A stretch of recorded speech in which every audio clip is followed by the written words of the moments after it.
Les manifestations organisées par des étudiants, syndicalistes, membres de la génération Z et citoyens ont été violemment dispersés par les forces de l'ordre à Tananarive ce jour. Malgré ce, les manifestants réclamant le départ d'Andradwil ont refusé de céder. L'Ordre des journalistes de Madagascar a déposé plainte contre la FJN et le G6 pour les agressions contre les journalistes et exige des excuses publiques et des garanties officielles de protection. De l'actualité internationale, mardi 30 septembre soir, entre manifestants et forces de l'ordre dans plusieurs villes du Maroc, à la suite de l'appel à protester d'un collectif appelé Gen Z 212, réclamant des réformes des secteurs publics de santé et éducatifs, selon des médias locaux.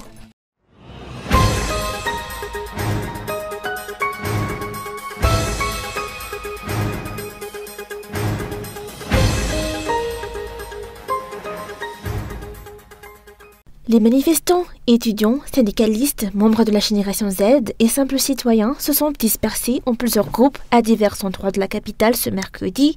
À Noussi, en particulier, les forces de l'ordre ont fait preuve d'une grande brutalité lors des opérations de dispersion. Parti d'Atan Barnandjin, ce groupe de protestataires tenta de rejoindre Amboudjatouf. Repoussés par les forces de l'ordre, ils se sont regroupés sur leur point de départ sans manifester d'hostilité. Pourtant, des tirs de bombes lacrymogènes ont été déclenchés de manière violente et répétée contre eux. Il y a eu plusieurs blessés et arrestations. Ces manifestants réclamaient le départ d'Andradwil.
Après une première dispersion, les manifestants, dont de nombreux étudiants de Foutfourne, ont tenté une nouvelle marche vers Amboudjatouf.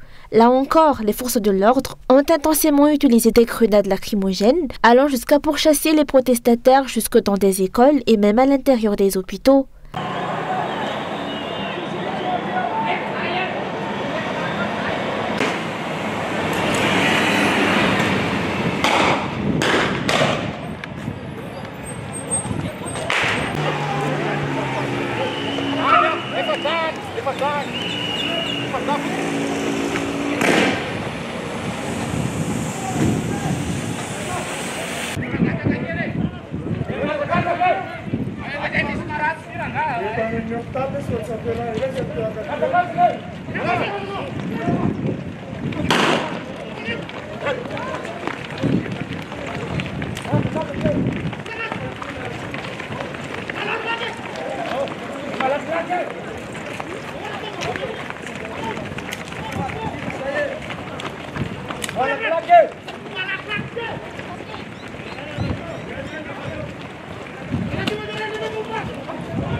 Tiftra mihitsy fa zakora tratra.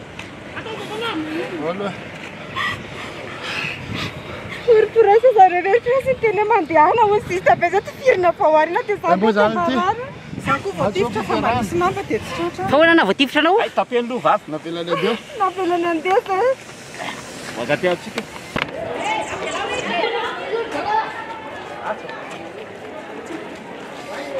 Sasafenoana.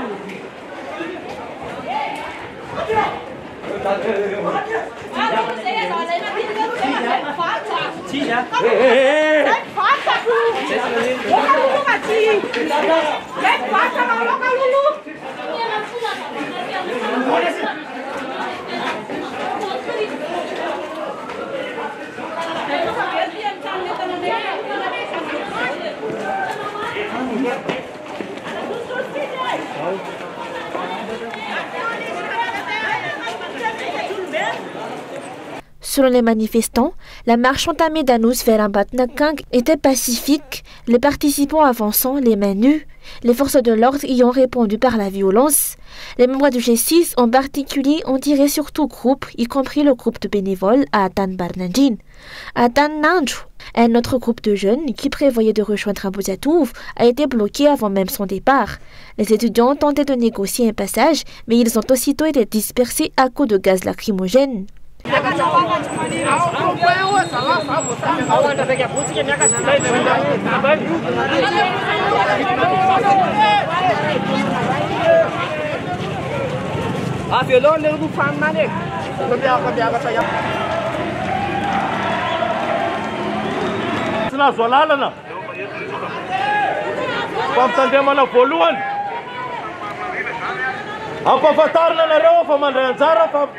Fitkoana sy nahazo alalana fampitandremana faharoa.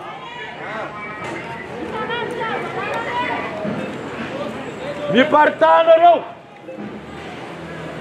Fampiasa hery zahay.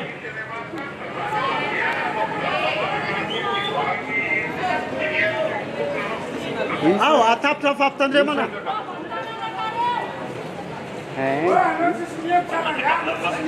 Tapitra fampitandremana.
Après ces heurts, les manifestants se sont éparpillés vers Akatfouti, Anjafwang, Béorirk et jusqu'à Bessareti. Une jeune fille qui faisait ses courses a été blessée par une grenade lancée par les gendarmes. Après ces heurts, les manifestants se sont éparpillés vers Akatfouti, Anjafwang, Béorirk et jusqu'à Bessareti. Une jeune fille qui faisait ses courses a été blessée par une grenade lancée par les gendarmes. Malgré les dispersions, les manifestants ont continué à tenter de convaincre les forces de l'ordre de respecter leurs droits à revendiquer et à s'exprimer.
Jangan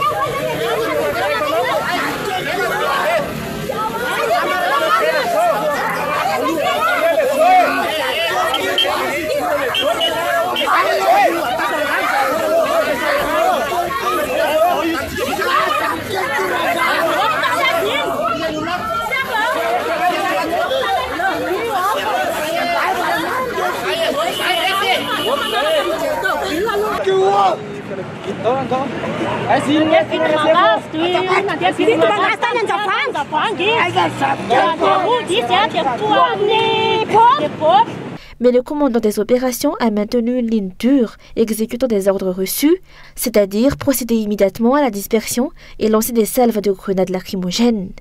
Les protestataires partis d'Atananj ont finalement été pourchassés jusqu'à Pessarit. Pourtant, jusqu'au bout, les manifestants réclamant le départ d'Andratuil ont refusé de céder.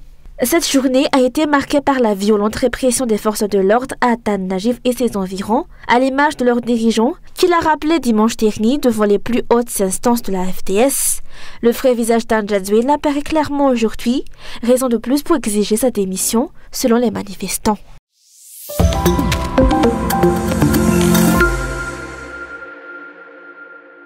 Au moins 5 cas de violence perpétrés par les forces de l'ordre à l'encontre de journalistes ont été recensés depuis le 25 septembre, date du début des manifestations populaires.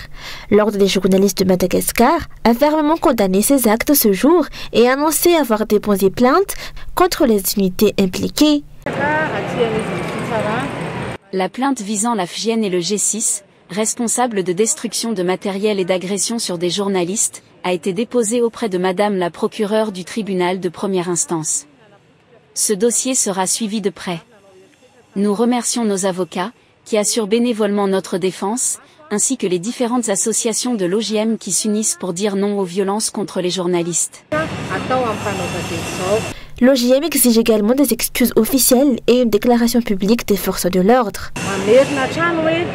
Nous réitérons nos revendications auprès des responsables de la gendarmerie nationale. Il faut une déclaration et une lettre d'engagement garantissant la liberté d'exercer le métier de journaliste, ainsi que la sécurité des journalistes lors de la couverture des manifestations. Cela doit être fait publiquement, car ces violences constituent une violation flagrante de la loi et des droits fondamentaux des journalistes. Journalistes blessés par balles, visés par des bombes lacrymogènes, agressés physiquement ou encore destruction de matériel, telles sont les exactions documentées ces 6 derniers jours. Pour rappel, la loi numéro 2020-006 portant modification de la loi relative au code de la communication médiatisée stipule dans son article 7 que le droit d'informer de journalistes est protégé par la loi. Le journaliste a le droit de recevoir des informations sans entrave sur toute affaire d'intérêt public.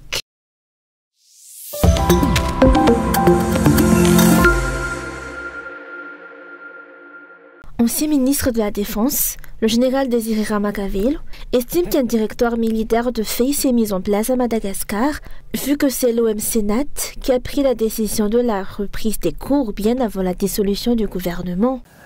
Un fait me laisse vraiment pensif, le gouvernement n'avait même pas encore été dissous que l'OM-Sénat a eu le pouvoir de décider de la reprise des cours. Cela signifie-t-il que l'OM-Sénat a eu les pleins pouvoirs de diriger la vie nationale? C'est comme si on s'acheminait vers le directoire militaire. Quand on donne aux forces armées le pouvoir de diriger la vie nationale, cela s'appelle un directoire militaire. Cela va-t-il apporter la sérénité et permettre un retour au calme? Ce directoire militaire de fait va-t-il résoudre les difficultés? Si on leur a donné ce pouvoir, je veux dire aux forces armées que l'avenir de Madagascar est entre leurs mains. Qu'il y ait amélioration ou destruction de la vie du pays, les forces armées seront responsables.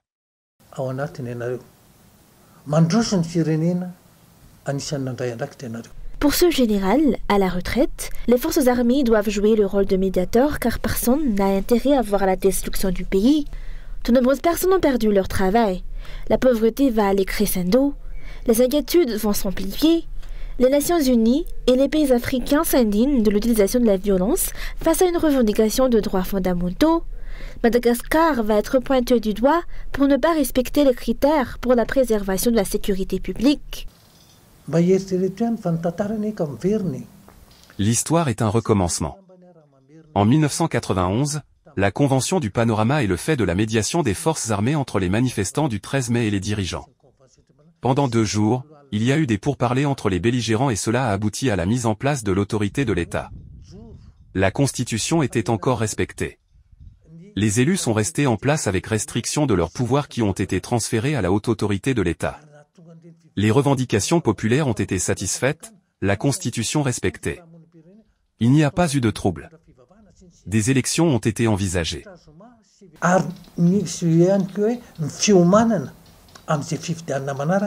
Réagissant aux pillages qui ont eu lieu dans la soirée du 25 septembre sous les yeux des forces de l'ordre dans la capitale, le général Désiré Ramakaville a fait valoir qu'aucune personne ayant du sang malgache qui coule dans ses veines a intérêt à voir le pays détruit, à chacun de réfléchir.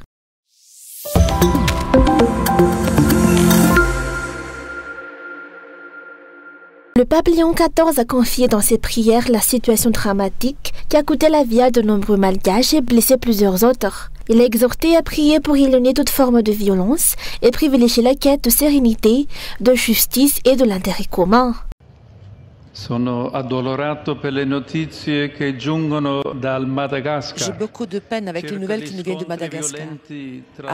À cause des conflits violents entre les forces et les jeunes qui manifestent, qui ont mené à la mort de plusieurs personnes et d'une centaine de personnes blessées. Prions le Seigneur afin qu'on évite et toujours toute forme de violence et qu'on préfère la recherche d'harmonie sociale à travers la promotion de la justice et du bien commun. Outre l'appel du pontife, le Haut Commissariat des Nations Unies aux droits de l'homme a publié lundi un communiqué faisant état de 22 décès liés aux manifestations ainsi qu'aux pillages et émeutes survenus en marge du mouvement de la jeunesse. Un bilan contesté par le ministère des Affaires étrangères qui n'a toutefois pas avancé de chiffres officiels.